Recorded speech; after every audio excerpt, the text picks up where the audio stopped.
صباح الخير أو مساء الخير على حسب التوقيت اللي هتسمعوني فيه. أنا سمر ودي قناة صديقة الكون ويلا بينا نبتدي. النهاردة أنا حابة أتكلم عن موضوع اسمه الإسقاط النفسي. يعني إيه إسقاط نفسي؟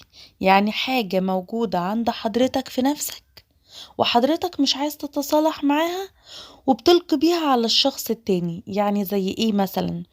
يعني انت اصلا ممكن يكون جسمك مش متظبط وعندكش ثقة في نفسك ولا في جسمك، وكل لما تشوف حد تتريق عليه: ايه ده انت رفيع قوي، ايه ده انت تخين قوي كده ليه؟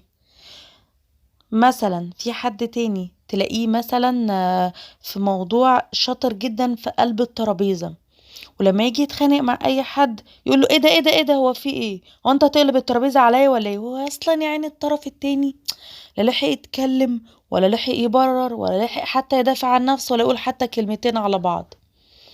او تلاقي حد تاني مثلا هو ما بيعديش لحد وطول الوقت قاعد مركز مع فلان عمل ايه وفلان حصل ايه وبيعد الانفاس بتاعت الشخص اللي قدامه، وبعدين لما يجي حد يتخانق معاه يقول له: ايه انت اصلا ما بتدينيش فرصة ان انا اتكلم، انت اصلا بتعد عليا كل حاجة، انت على طول بتنقدني.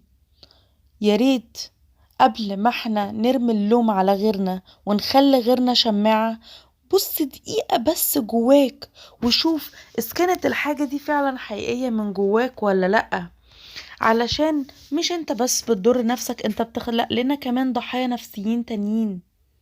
لو سمحت بصوا جوا نفسكم دقيقة واحدة عشان حياتكم تبقى أحسن، وياريت تتصالحوا مع نفسكم.